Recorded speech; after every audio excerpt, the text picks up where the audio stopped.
This is an alien worm. It is an extremely rare worm species that has the insane ability to shoot slime out of its mouth to glue its prey to the ground. Usually, you would never be able to find one of these, but I just found this website that somehow had 10 of them in stock. Oh my gosh, I have never seen one of these in stock on a website before. How did this site randomly get 10? Who knows, but I think I'm gonna buy all 10 and then I can be one of the first people in the world to show off the insane abilities of these alien worms. So I checked these bad boys out, and in a matter of days, I had received the so-called alien worms. Yo, please tell me I did not get scammed with these things. But I took out the packing material, and thankfully, these rare creatures were actually here. Oh, it's the alien worms. Yo, I gotta get a closer look at these guys. So I took the lids off of the containers that they were packed in and carefully moved one over to a damp paper towel. Instantly, we can see why people call them alien worms. They quite literally look like a mutant abomination between a centipede and an earthworm, and their skin is lined with thousands of these tiny weird bumps. But of course, the weirdest part of these worms was revealed when I tried to move it with my tweezers. Almost instantly, it turned around and spat its alien slime all over them. Yup, out of these two front arms, the alien worm is able to straight up cover my tweezers in this sticky glue substance that they actually mainly use to glue prey to the ground so they can easily go up to them to eat them whole. It's something straight out of an alien movie. And of course, I don't just have one of these worms. I have 10 of them. This is gonna be so fun. To get started, we need to recreate the alien worm's natural environment in this tank, which surprisingly is not actually some alien planet. These creatures actually live in the Central American rainforests. So I'm gonna be using some spray foam to make the background of this tank first. It's been a while since I've used it, but spray foam is the ultimate cheat code for rainforest tanks. Of course, because of the amazing ability to be able to stick stuff like dirt, sticks, and tons of other natural stuff to it to make it look, natural. And once this background is looking pretty good, step 2 to making this tank is to do the floor, which is surprisingly important for our alien worms to get right. But thankfully, that's not too hard to do, because basically all we gotta do is just take some of these clay balls and pour it in like that. Then once that's filled up, we gotta get out some window screen. If you're a terrarium expert, you'll probably know I'm making a drainage layer right now. By cutting out this window screen and putting it above the clay balls, it lets water drain down into it, but it will still let us put our dirt right on top. Now, you may have noticed that whenever I've had one of these alien worms out, they've been on a nice damp paper towel. That's because this species needs constant moisture or else they'll simply dry out and just die. So that means for this tank, we're gonna wanna add a ton of this nice purified water down into the drainage layer so it'll just stay nice and moist. But I'm not just gonna pour water in the tank, that would be boring. Here on the Terrarium channel, I gotta make things interesting. That's why I've got a Spider-Man water shooter to add the water. Yes, sir, this thing shoots streams of water just like Spider-Man's web shooter shoots webs. And yeah, this might be kind of stupid, but it actually makes sense to do this because if you think about it, Spider-Man sticks his enemies to walls with webs. And well, the alien worms, they shoot goo onto their prey. So yeah, this definitely makes sense to do. Okay, and I think it's out of water. Okay, I'm just gonna pour the water in normally. So yeah, after adding in the water, you can see this drainage layer now had a nice healthy amount of water in it. This moisture will help keep the dirt above nice and wet. And speaking of that dirt, it's now time to add that in. Lots of people sometimes like to make their complex mixes of tons of different types of dirts and mosses, but today I'll just be using this nice old bag of jungle dirt mix. This already has a good ratio of all the different types of natural stuff that makes up the dirt in the jungle where the alien worms actually live. There we go. Look at this place. It's actually looking pretty dirty. Yeah, you see what I did there? Dirty, because there's dirt everywhere. Anyways, in my hand, I have a ton of insects. Don't ask me how I got these. But you see, I have something I want to do with these. Basically, I'm going to dig a little hole here along the side of the glass, and then I'm going to bury all of these insects right there, basically. You see, obviously the alien worms eat insects, so I thought by burying these down here, there could be the slight chance that our alien worms would pick up on the scent and dig down to find them. To be honest, I don't even know if alien worms can dig, but hey, I guess someone has to find out somehow. Anyways, this is where the build starts to get fun, because now it's time to do the decorations. Yep, the first decoration I want to make is a cave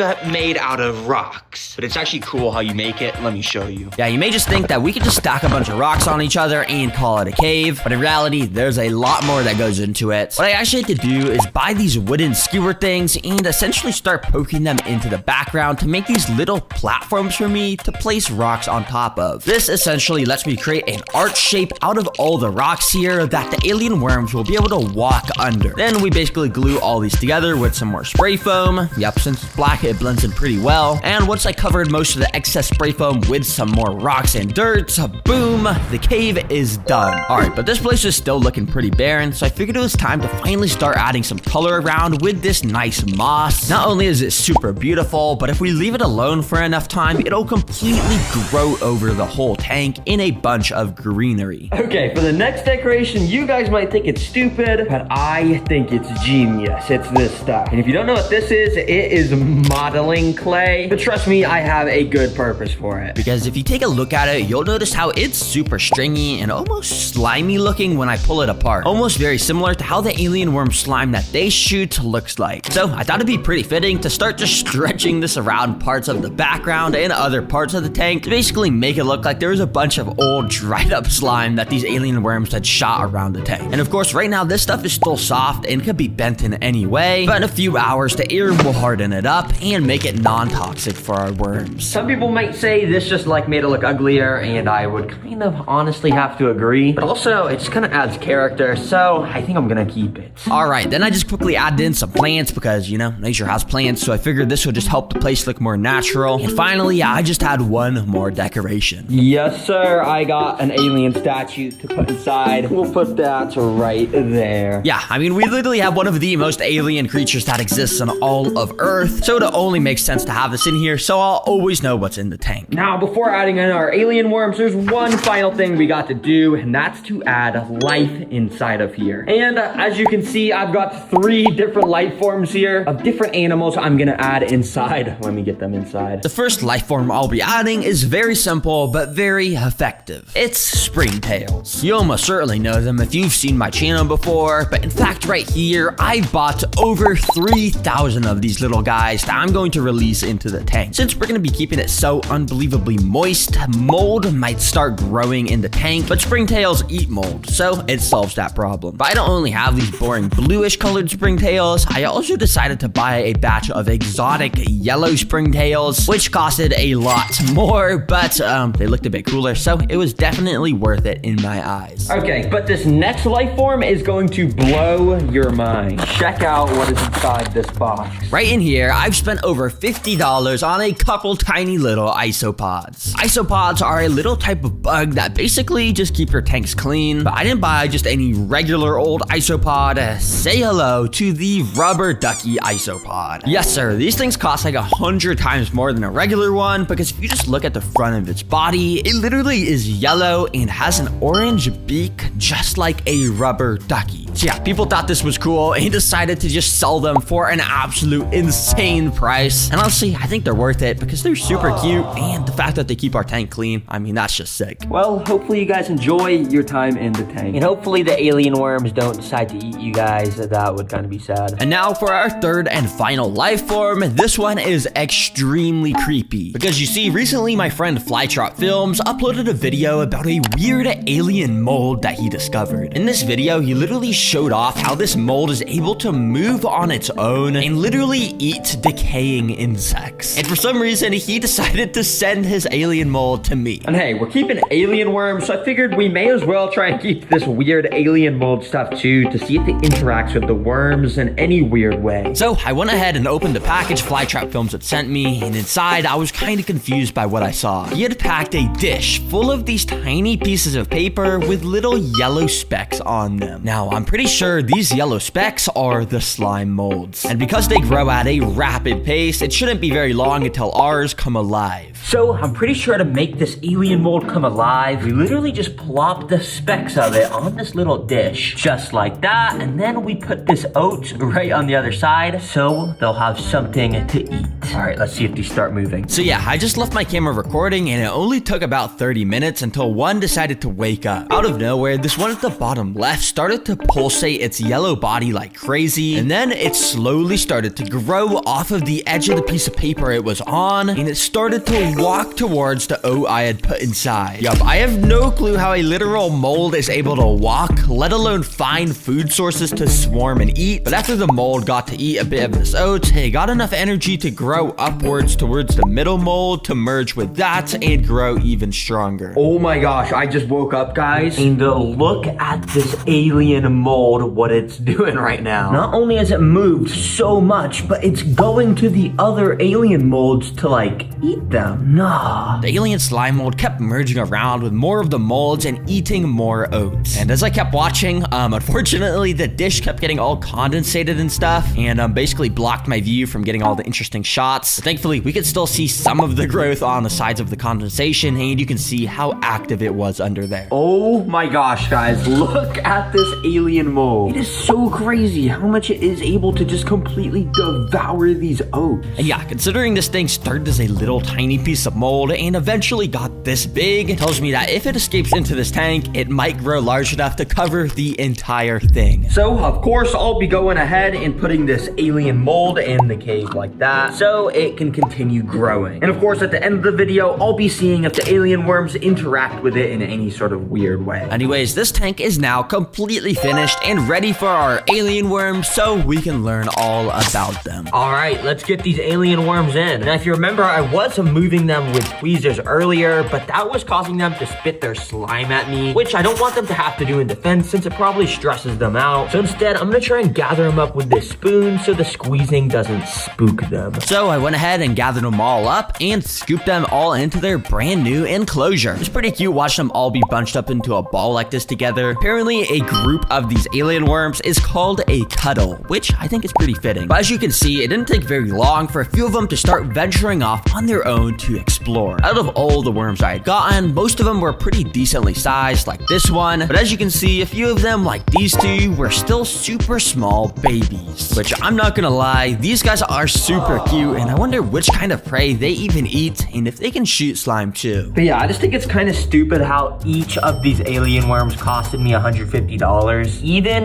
the babies, even though they're so much smaller. But yeah, that's just how rare alien worms are. Please subscribe. It was very expensive. Anyways, now let's let these creatures hunt 3 different types of food so we can finally study how they use their insane slime to attack prey. And well, the first food we're gonna feed is flightless fruit flies. Yup, you've almost certainly seen these things if you're a fan of my channel because they're a staple food for stuff like my aunt because of how small and easy to catch they are. And while I'm thinking the bigger alien worms certainly aren't gonna go for them, we'll see what the baby alien worms do since they're so much smaller. So I immediately drop one of the flightless fruit flies right next to one of the smaller baby alien worms. And initially it seemed like the worm was maybe sort of interested in the fly, but it wasn't attacking it or anything. But that was until this. Did you see that? Let's rewind that and play that back in slow-mo, because if you look very closely, the worm actually locked onto the fly and shot its alien slime out. Yep, this string of white stuff is the slime that had actually managed to land on the fly, but yeah, because it's a baby, it barely shot any slime at all. But even though the slime had completely immobilized the fly, making it not be able to escape, for some reason our alien worm did not go up to it at all to eat it. And for the next few hours, each time I tried to get one of these baby alien worms to eat a fly, it straight up just didn't. Okay, bro, I feel like if they were starving, they would eat these flies. But since these things are literally just so small, I feel like it's not even worth their effort to try and eat them. So let's move on to our second food source, which is wax worms. And as you can see, these things are a lot bigger and juicier. They will certainly eat this.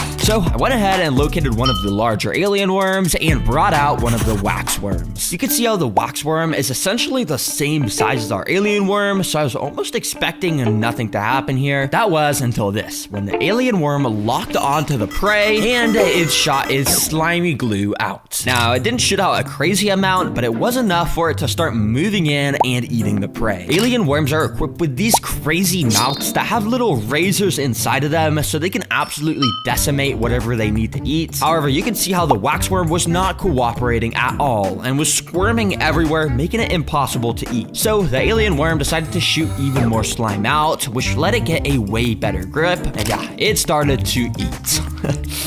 Dang, that is cool. I swear, this worm is literally a straight up assassin. How is it taking down a worm that's basically the same size of its body? It's sort of brutal to watch, but it's also insanely interesting because there would be times like this when this yellow liquid would just start to leak out of the wax worm, which the alien worm would just instantly slurp up. You'd probably like to see why I like to call these things alien worms with how weird they are. Yo, let's go. It was actually sick to watch these guys get eaten. But of course, we haven't even done our craziest food source yet. It's finally time to feed some crickets, baby. Yeah, I don't know why animals love crickets so much, but they always give the coolest hunting for crickets. So yeah, sorry crickets, you guys are probably about to have a bad time. So I once again found a decently sized alien worm and put the cricket right up to him. Now at first the worm just didn't really care and was letting the cricket walk all over him, but eventually I placed a cricket directly on the head of the alien worm, and that's when it finally started to show some interest. It all of a sudden raised its slime shooters up and shot a stream of slime onto the cricket, of course trying to stick it to the ground so it wouldn't be able to escape. Now crickets can be extremely fast and agile, so this glue is extremely necessary here so the worm can essentially strap it to the floor. And we can see it worked perfectly because when the cricket tried to start moving, well, it was completely stuck here, and the alien worm started to advance its creepy alien mouth up to the prey and started to consume it. Well, that was until like 2 minutes later when it decided it was bored and ran off into the moss, leaving the cricket stuck behind. Yo, did the alien worm really just leave the cricket? Wait, nah, he came back. Bro, I thought he left. Wait, bro, I gotta get my camera back out. I didn't realize he was gonna come back. Yeah, apparently the alien worm wasn't done eating, so it came back so it could fill up a bit more. Anyway, since these things apparently love eating crickets, I decided to go around and feed the rest of the alien worms with their own crickets. And yeah, once again, you can just see how they shoot out their alien goo and just absolutely devour the prey from head to toe, sucking all the juices out. Well, I'm happy we got to feed all those food sources to our worms. Oh guys, we cannot forget about the alien mold that I put in the cave. Check out how much it has grown. It's like taking up the whole dish. But of course, I wanted to see if the alien worms would interact with this thing in any weird way, so I went ahead and brought some of them over. Now, of course, don't worry, despite this stuff being literally mold, it's not dangerous in any way to anything that's alive. And apparently our alien worms knew that, because this one decided it just wanted to start walking all along the side of this alien mold stuff. Okay, bro, even though this alien mold is completely harmless, I just feel kind of weird about letting this guy crawl on this, but